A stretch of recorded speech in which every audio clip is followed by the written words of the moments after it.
안녕하십니까, 오상민 변호사입니다.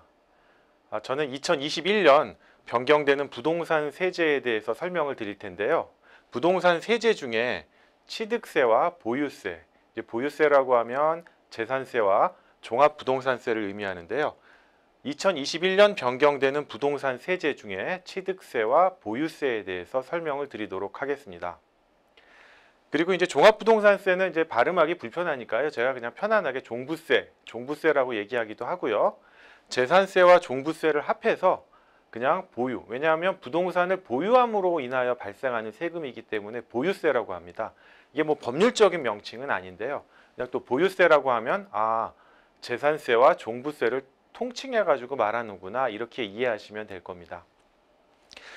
사실 제가 이제 변호사이긴 합니다만 뭐 이것저것 다 합니다. 뭐 이혼 사건도 하고 형사 사건도 하고 그러는데, 제가 주로 전문으로 하는 것은 부동산이고요. 이제 부동산 금융 중에 부동산 신탁 관련 일을 많이 하는데, 아무래도 부동산 관련 일을 하다 보니까 당연히 이제 부동산 관련 세금들에 대해서도 많이 다루기는 합니다.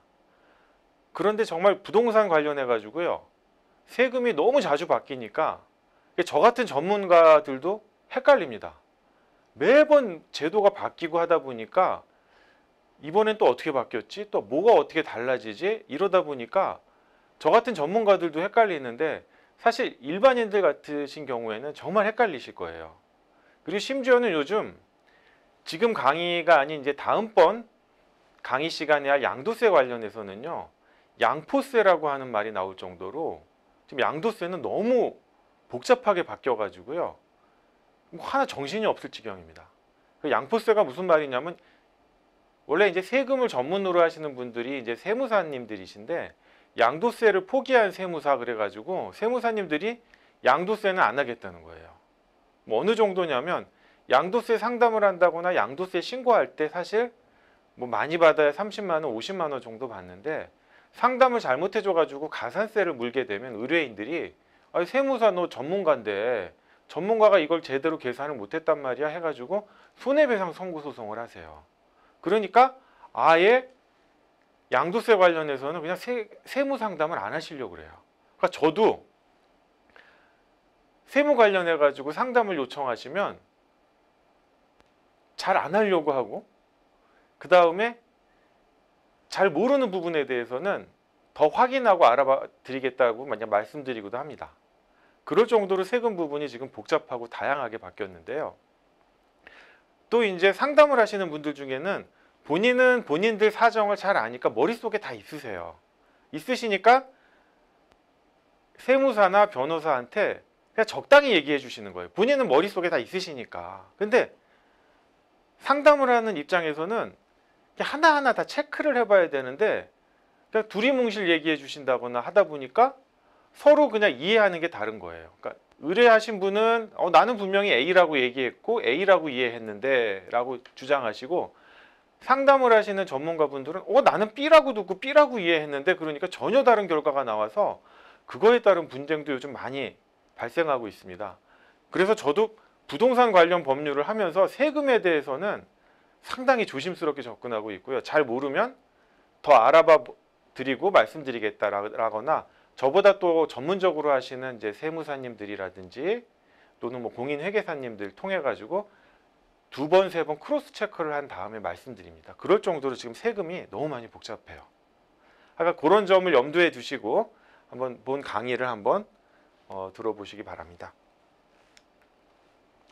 뭐 이렇게 법률 전문가를 위한 강의는 아니니까요. 너무 이렇게 심각하게 뭐 부담감 가지면서 듣지는 마시고요. 편안하게 들으시면 됩니다. 그 다음에 이제 강사 소개인데요. 저는 지금 이제 YNS 법률사무소라고 하는 곳에 이제 대표 변호사로 있습니다. 그 전 직장은 이제 카사코리아라고 하는 곳인데요. 부동산 신탁의 수익권을 증권화해서 유동화하는, 즉 뭐 부동산 신탁 금융 관련 회사였습니다. 거기에 잠깐 있다가 단독 개업을 했었고요.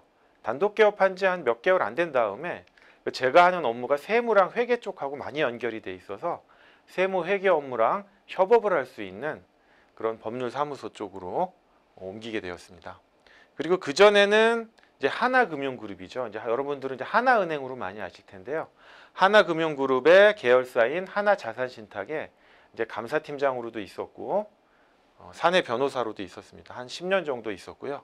그 다음에 코오롱 윤리경영실, 뭐 이름은 아름답죠. 윤리경영 감사팀입니다. 이제 감사팀에서 이제 사내 변호사를 했었고요. 그 다음에 한국토지신탁에서 법무팀, 그 다음에 현대산업개발 인사팀에서 근무를 했었습니다.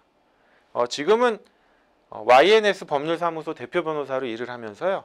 이제 공익활동으로 이제 대법원 국선 변호인, 그 다음에 서울시 뭐 공익변호사단에서 활동을 하고 있고요. 그 다음에 제가 이제 다른 곳에서도 이제 많이 강의를 합니다. 이제 그게 변호사님들을 상대로 하는 이제 법률신문에서 하는 동영상 강의인 리걸 에듀라고 있거든요. 그곳에서 신탁 관련 강의를 하고 있고요. 그 다음에 이제 대한법무사협회에서 법무사님들 상대로 신탁 관련 강의를 하고 있습니다. 그 다음에 이제 금융투자협회 금융투자교육원에서요. 부동산 신탁, 그 다음에 부동산 투자자산 운용사 관련된 자격증에 대해서 이제 강사를 하고 있습니다. 너무 이제 제 소개가 길어가지고 조금 낯뜨거웠는데요. 이제 바로 넘어가겠습니다. 예, 오늘 강의의 목차는 크게 이제 두 파트로 나눠져 있고요. 이제 취득세와 보유세고요.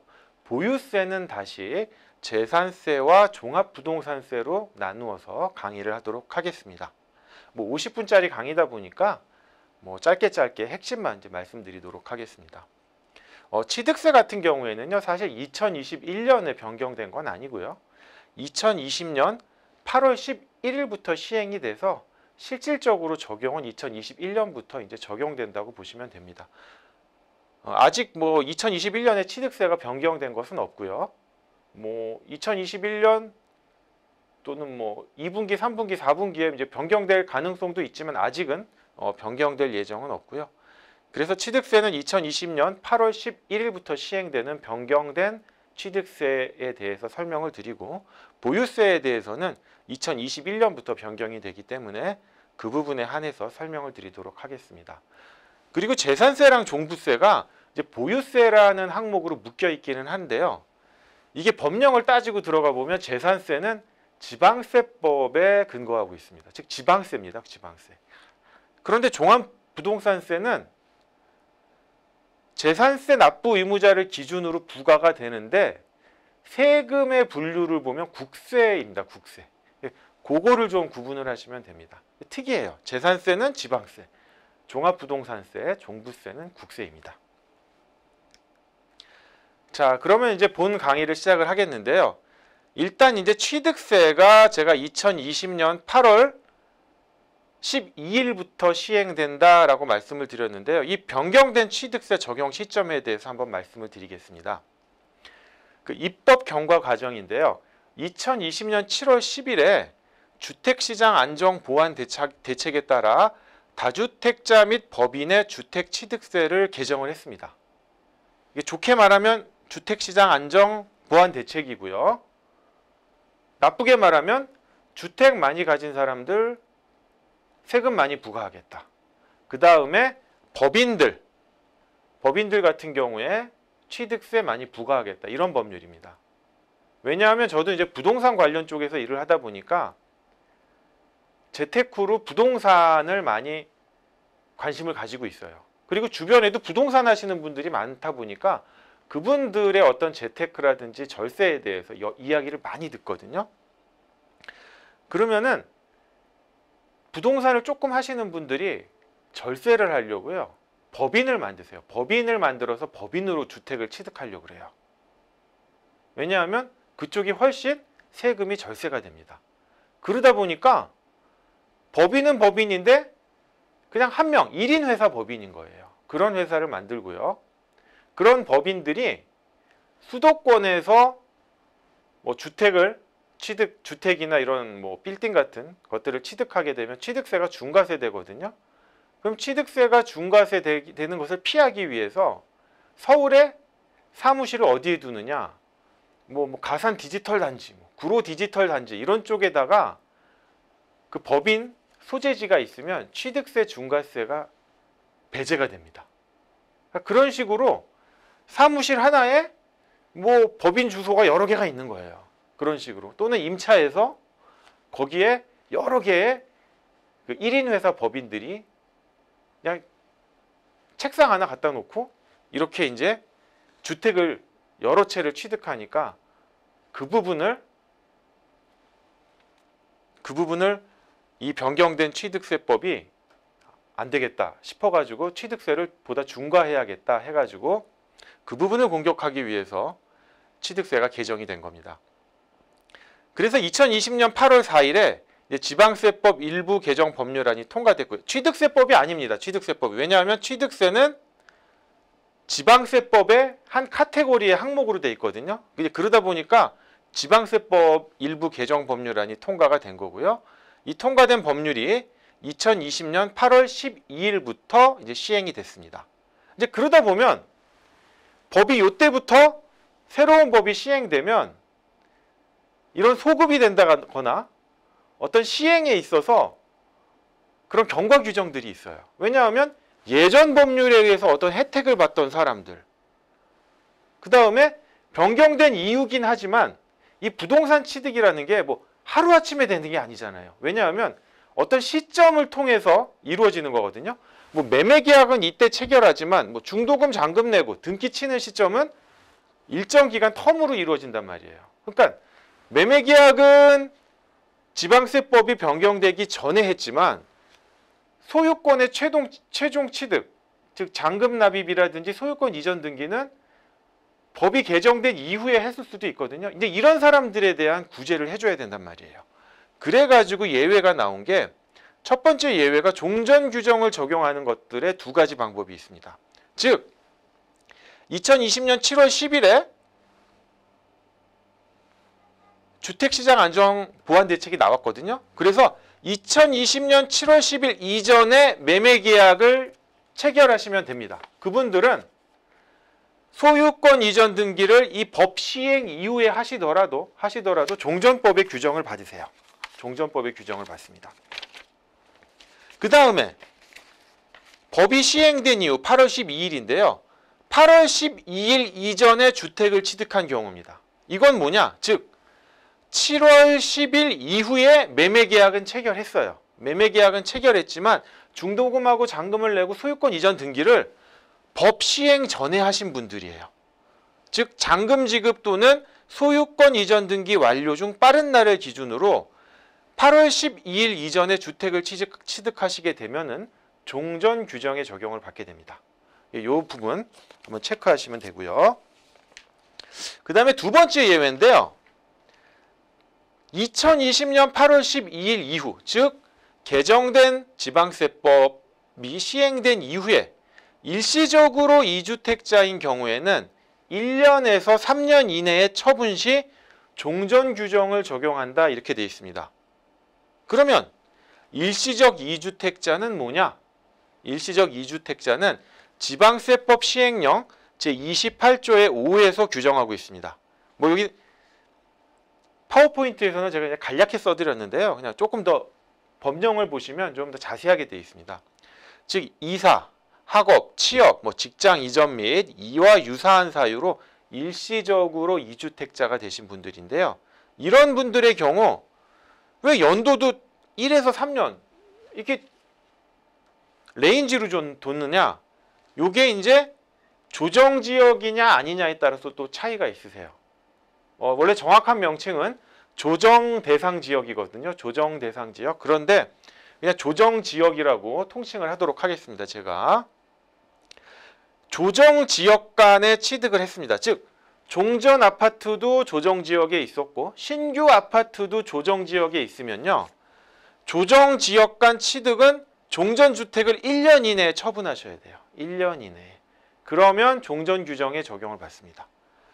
그 다음 3년은 여유가 있으신 거죠. 이런 분들은 뭐냐? 조정지역에서 종전주택이 있었는데 비조정지역에서 신규주택을 취득하신 경우예요. 이런 경우는 3년 이내에 처분하면은 종전주택을 3년 이내에 처분하면은 종전규정을 적용하겠다라는 것입니다. 즉 조정지역과 비조정지역 간 취득의 차이가 1년이냐 3년이냐라는 것입니다.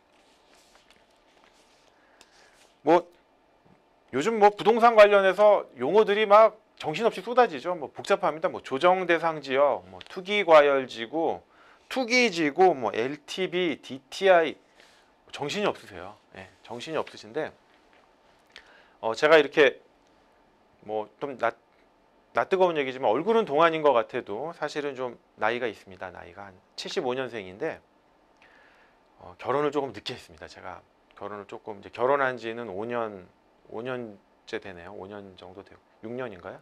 예, 그 정도 되고요. 저도 무슨 변호사기는 하지만 무슨 금수저는 아니어서요. 결혼할 때 이제 부모님 도움을 받아가지고 어디 그냥 집을 살까? 뭐 이렇게 전세를 얻을까 하다가 그때 이제 아내가 1억, 제가 이제 1억 도움을 받아가지고 집을 구하려고 했는데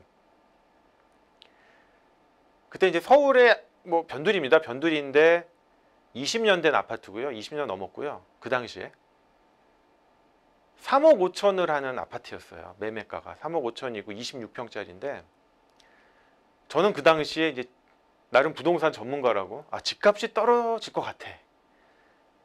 현금을 보유하는 것도 투자의 일종이야. 그래가지고 아내를 설득해서 또 개인적으로 빚지는 걸 별로 안 좋아해요. 그래가지고 야 이거 사지 말고 반전세로 들어가자. 2억짜리 반전세로 들어가서 집값 떨어질 때 그때 사자. 아직 뭐 애도 없으니까 애가 태어나면 그때 이제 내 집 마련을 시작을 하잖아요. 뭐 아내랑 있을 때는 각자 이제 맞벌이다 보니까 그냥 출근하다 보면 저녁에만 집에 오고 그래가지고요. 그래서 집을 안 샀는데 그 집이 스물스물 오르더니 지금 7억 6천을 합니다. 25년 된 아파트가.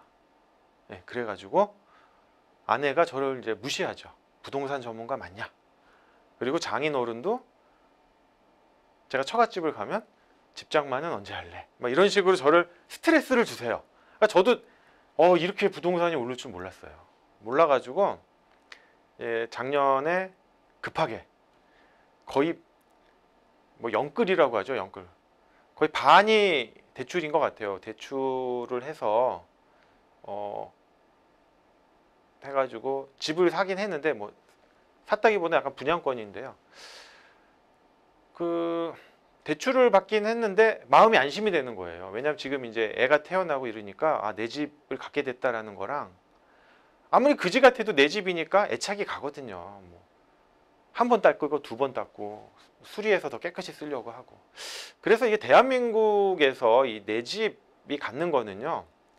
단순히 뭐 주식 갖는 거랑은 좀 다른 것 같아요. 느낌이. 그러다 보니까 이 주택에 대한 이 과도한 어떤 광풍, 이 매수세, 이게 어떻게 보면 조금 뭐 경제학적으로나 논리적으로 설명되지 않는 부분들이 있는 것 같습니다.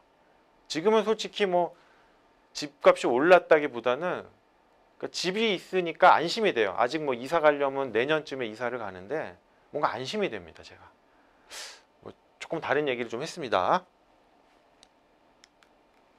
예. 그 다음에 이제 다주택자 및 법인 취득세 중과인데요. 이번에 개정된 지방세법, 즉 지방세법 중 취득세에 관련된 부분은요. 그냥 다주택자 및 법인 취득세에 대해서 중과하겠다는 겁니다. 그냥 주택 많이 가진 사람들은 가만 놔두지 않겠다는 거예요. 지금 보시면은 개인이요. 주택수에 따른 취득세 중과가 1주택인 경우에는요. 조정지역이냐 비조정지역이냐에 따라 차이가 없어요. 그냥 주택 가액에 따라 1에서 3% 레인지로 부과가 되는데 조정지역이냐 비조정지역이냐에 따라서 이제 주택수가 늘어나잖아요. 그러면은 이 취득세가 점점 늘어납니다. 조정지역 보십시오. 8%, 12%. 비조정지역 1에서 3%, 8%. 4주택 이상은 그냥 12%로 간다는 겁니다. 일단 법인은요. 사실 법인은 혜택이 있었어요. 주택수에 상관없이 주택 가액에 따라서 1에서 3%거든요. 뭐 너무 행복한 세율이죠. 그런데 1인 회사 법인들, 1인 대표 법인들이 나오기 시작하니까, 즉 부동산 매수 법인들이 나오니까요. 주택수에 상관없이 12%를 때리는 겁니다.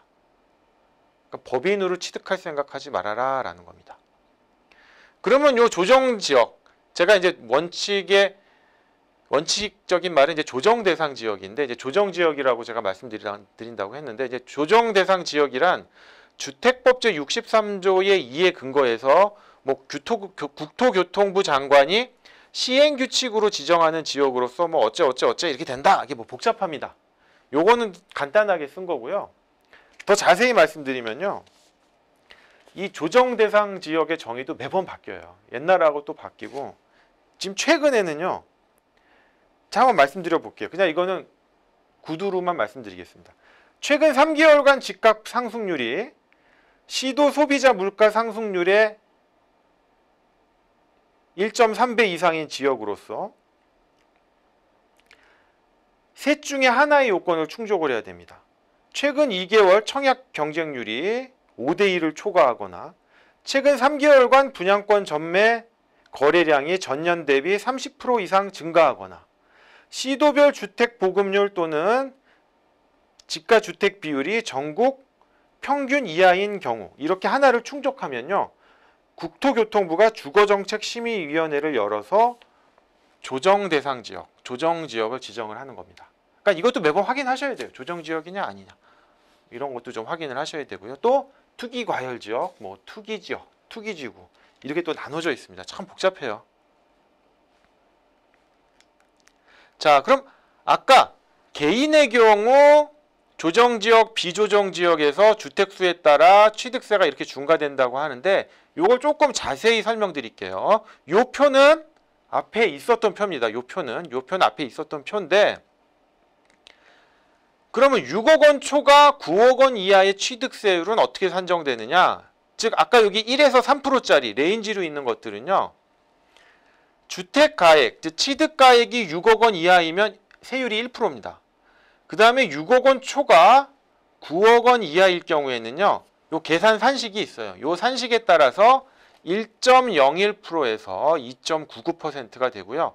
9억 원을 초과하면 9억 원 초과 시에는 무조건 3%입니다. 3%가 적용돼서 이런 식으로 취득세율이 산정이 됩니다. 즉 1세대 1주택인 경우고요. 물론 이제 비조정 지역 같은 경우에는 이제 2주택 경우도 그렇게 해당이 됩니다. 자, 그 다음에 이제 이 변경된 지방세법, 즉 취득세에 관해서 변경된 지방세법은 취득세율을 강화하기도 하지만요. 또 한편으로는 감면도 해줍니다. 이제 어떤 식으로 감면을 해주는지 말씀드리겠습니다.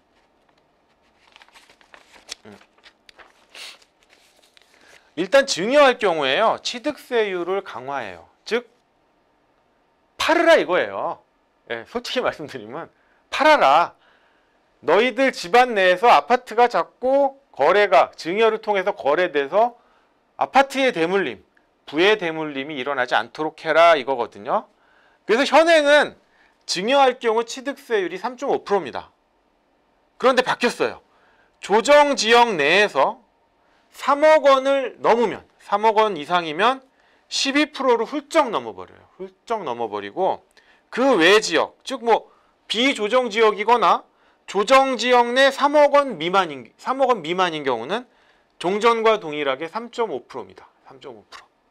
그런데 예외가 있어요. 예외. 요건 좋죠.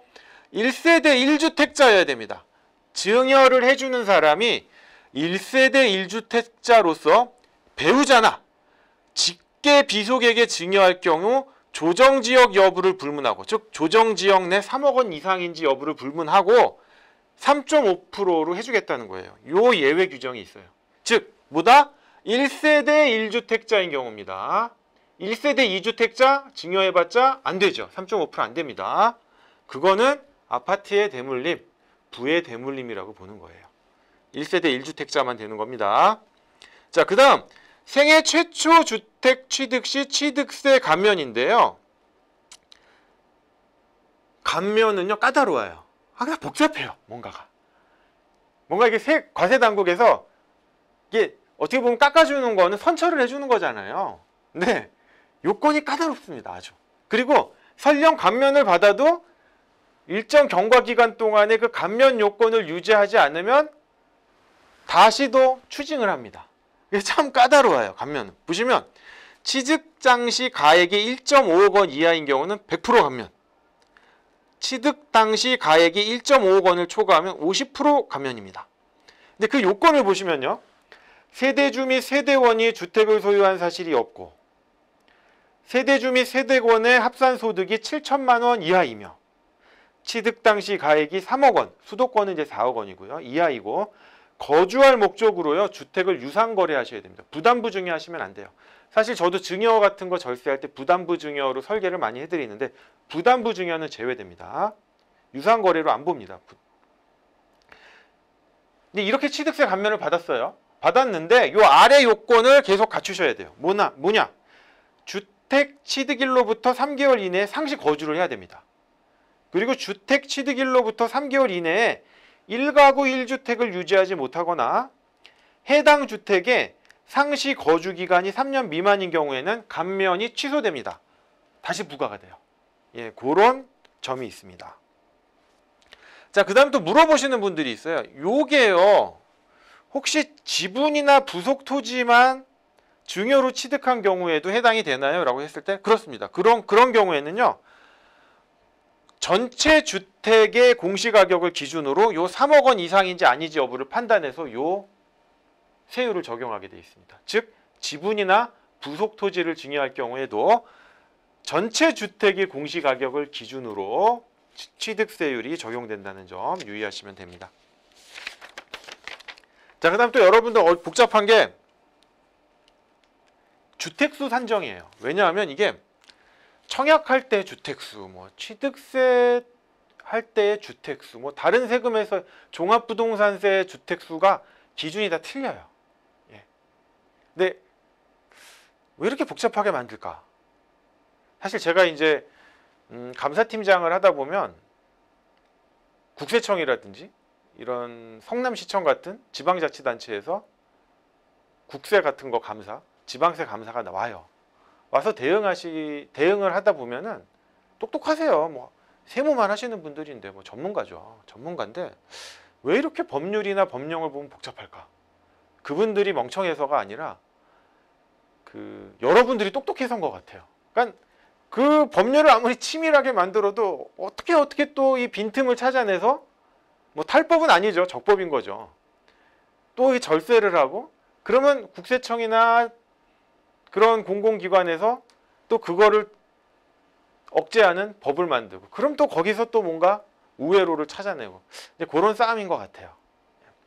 저도 처음에 이제 부동산 신탁을 전문으로 한다고 말씀드렸는데 부동산 신탁을 참 많이 하세요. 많이 하시는데 예전에는 신탁을 하면은 재산세라든지 종부세가 수탁자를 기준으로 부과돼서 그런 세금 목적으로 신탁을 많이 하셨어요.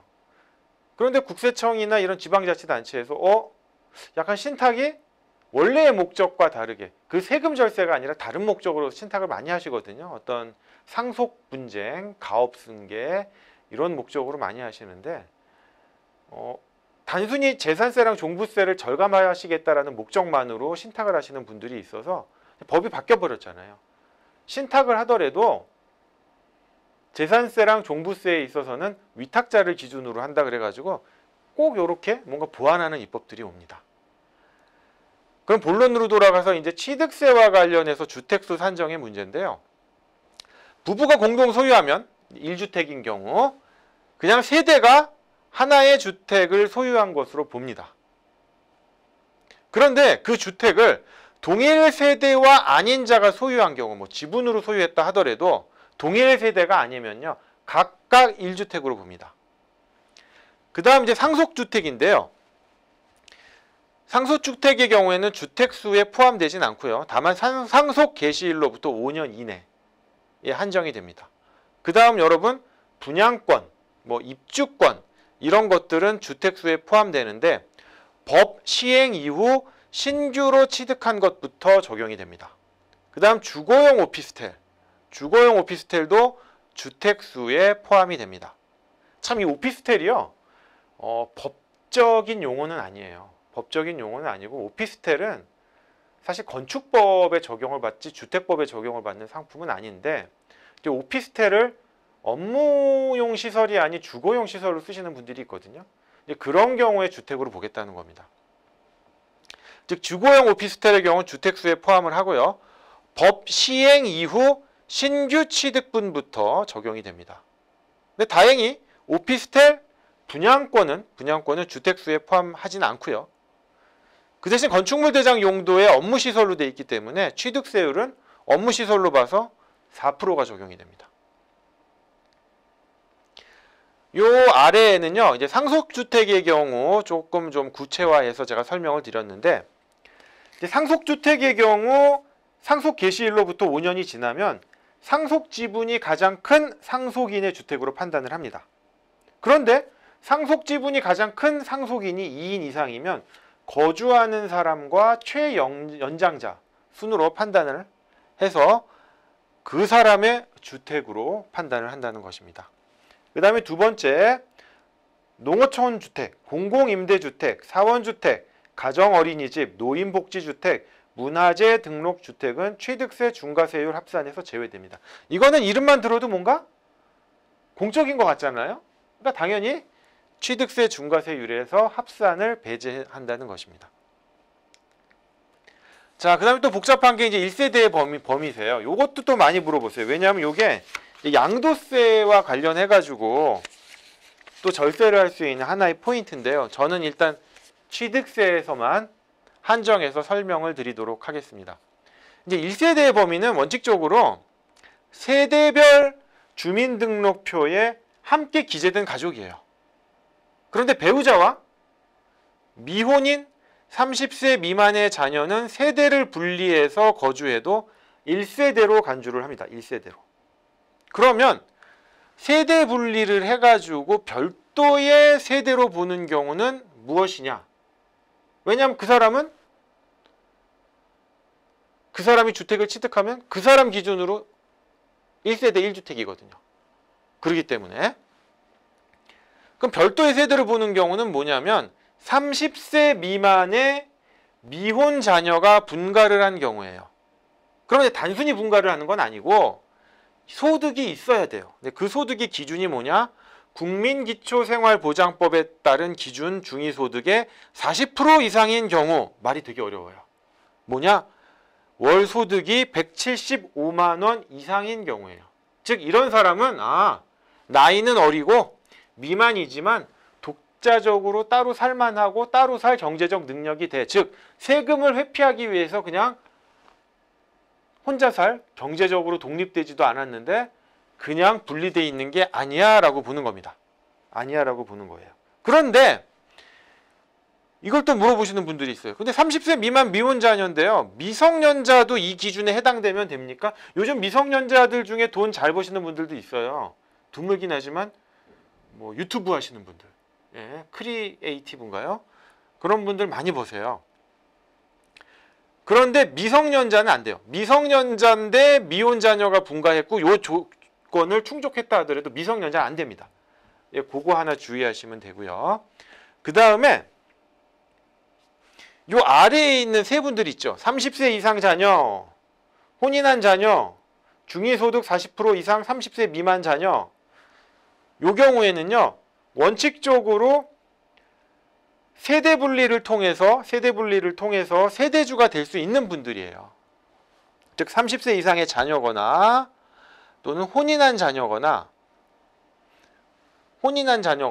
중위소득 40% 이상의 30세 미만이긴 하지만 미혼인 자녀거든요. 이제 미혼인 자녀 같은 경우에는요.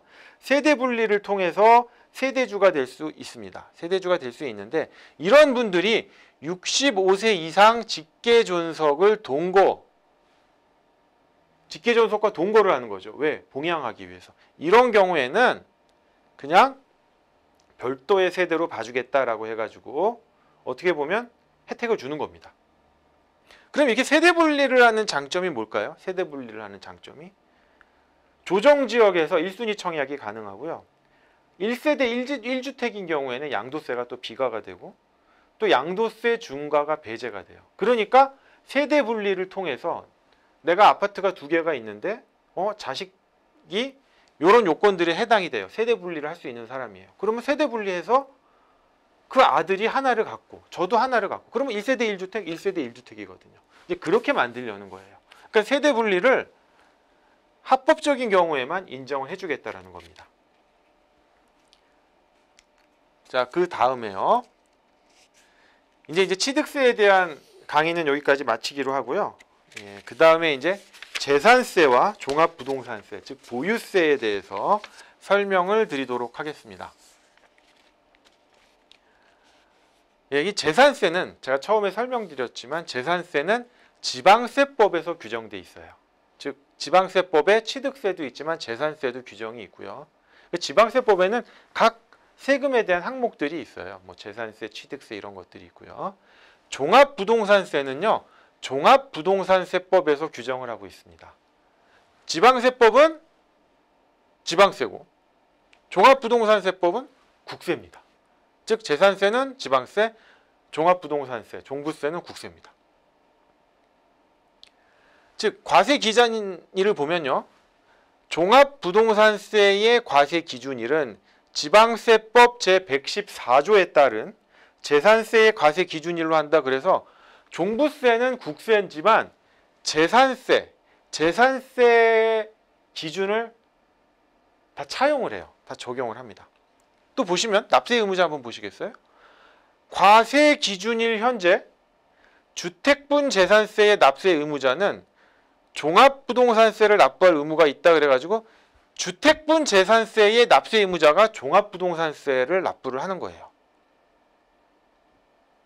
그 다음 과세 기준일 현재 토지분 재산세의 납세 의무자로서 다음 각 호의 어느 하나에 해당하는 자는 해당 토지에 대한 종합부동산세를 납부할 의무가 있다 라고 해서 이렇게 재산세 납세 의무자를 기준으로 종합부동산세 납세 의무자가 결정이 됩니다. 참 특이해요. 국세가 더 지방세보다 상위에 있는데 지방세 규정을 근거로 국세의 납부 의무자를 정하는 이런 좀 특이한 구조를 취하고 있습니다.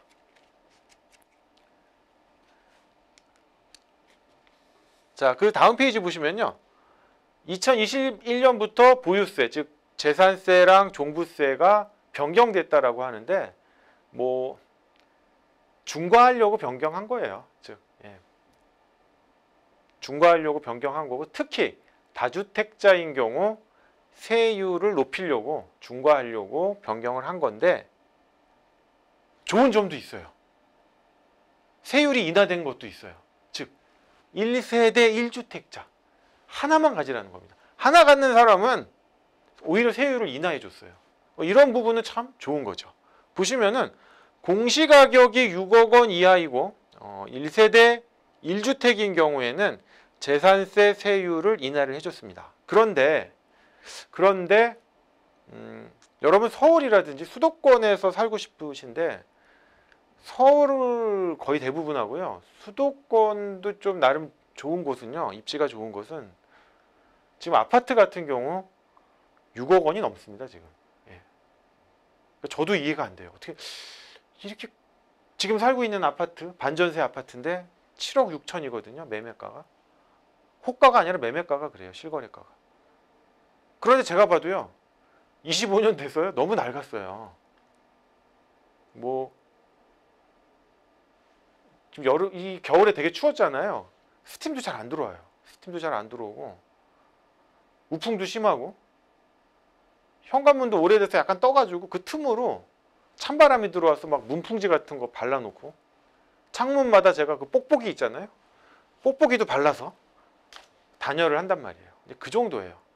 사실 어른 혼자 살면 제가 그렇게까지는 안 하는데 제 아기가 이제 어려가지고 너무 어려가지고 그렇게 한단 말이에요. 근데 이 아파트가 7억 6천이라고? 그래서 야, 내가 결혼할 때 한 돈은 없었지만 진짜 그때 영끌해가지고 한 세 채 사면 뭐 순식간에 20억 자산가가 되는 거잖아요. 그래서 야, 이렇게까지 아파트 값이 오를 수 있는 게 맞나? 그리고 이게 진짜 적정한 시세인가라고 의문도 들어요.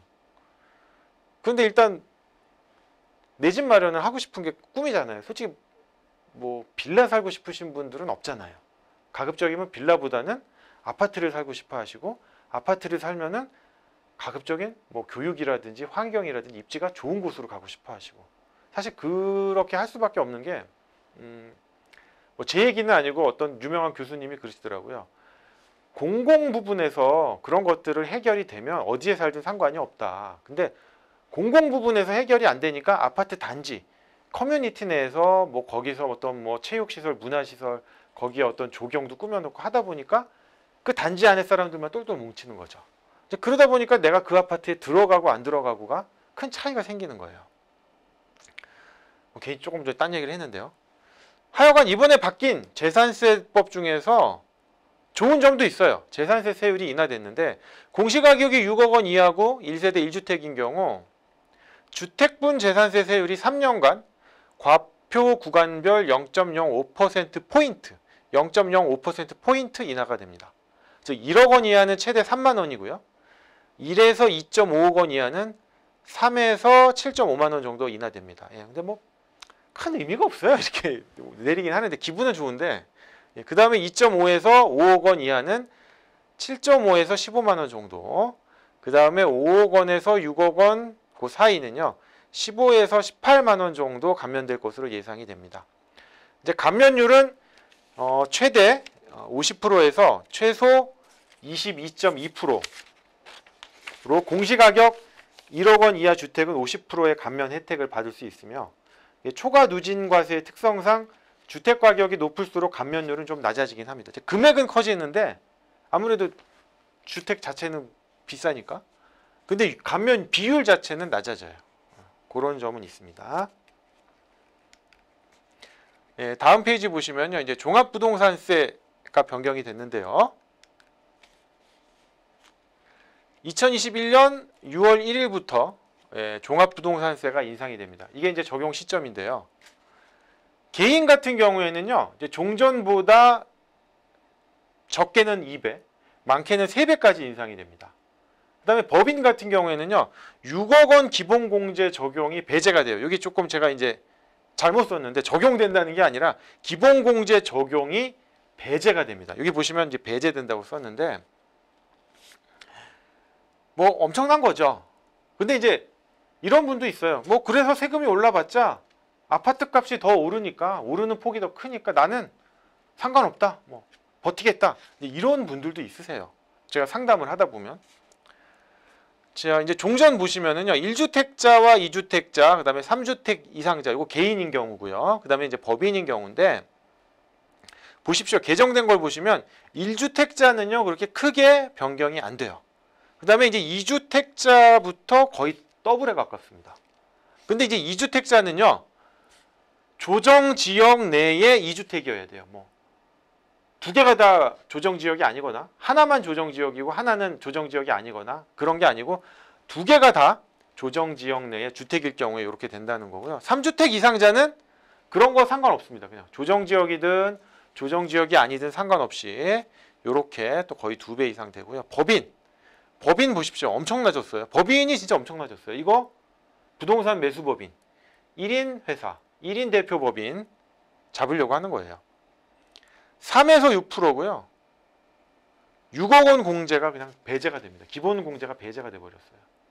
그러니까 이거 뭐 법인들이 뭐 강남 아파트를 뭐 몇 개를 취득했는데 갑자기 처분하려고 한다, 뭐 어디에 금매가 나왔다 하는 게 법인으로 추정을 할 수 있는 거죠. 빨리 파는 게 나니까. 이런 경우고요. 요거를 조금 도표를 구체화해서 한번 볼게요. 아까 요건데 레인지로 돼 있으니까 좀 감이 없으시잖아요. 그걸 감이 없으셔가지고 요거를 자세하게 한번 봤습니다.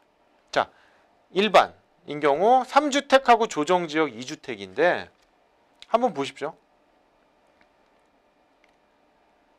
2020년하고 2021년에 요렇게 이제 종합부동산 세율이 변경이 됐고요. 그 다음에 과세표준 기준으로도 이렇게 변경이 됐습니다. 법인 같은 경우에요, 3%예요. 무조건 3%. 금액이 적든 많든 그냥 가지면 이렇게 3% 하겠다는 거예요. 뭐 법인들은 진짜 난리가 났죠. 법인 같은 경우. 법인 난리가 났고요. 그 다음에 3주택, 이런 다주택자이거나 2주택이긴 하지만 조정지역 내 2주택자를 다주택자로 보겠다는 거예요. 이런 사람들은 지금 거의 더블에 가깝습니다. 지금 2020년하고 2021년의 세율이 더블이 가깝고 법인 보십시오. 6.0%입니다. 0.0%. 예. 게다가요.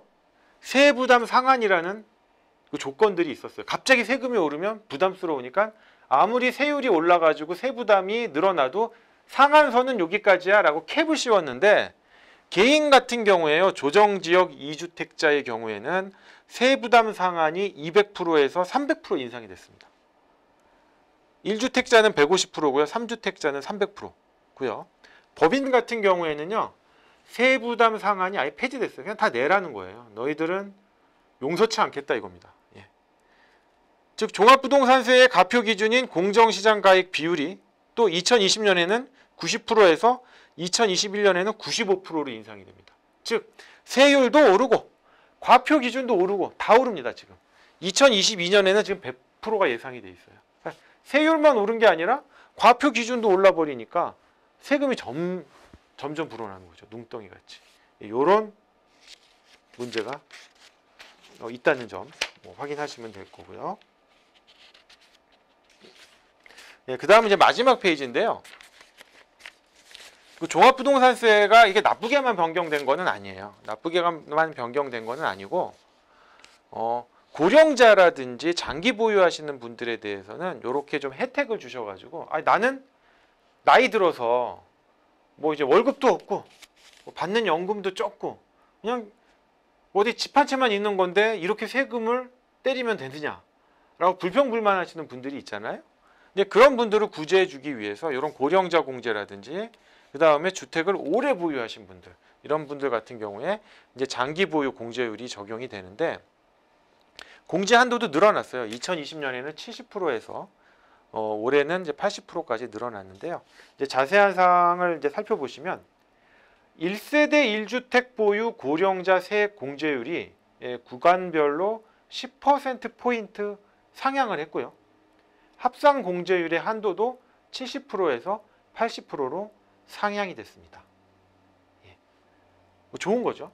그런데 이제 선택을 하실 수는 있어요. 이제 어떤 식으로 선택을 하시냐면 1주택을 어떤 절세 때문에 1주택을 부부가 뭐 지분의 형태로 뭐 2분의 1씩 보유하시는 분들이 많거든요.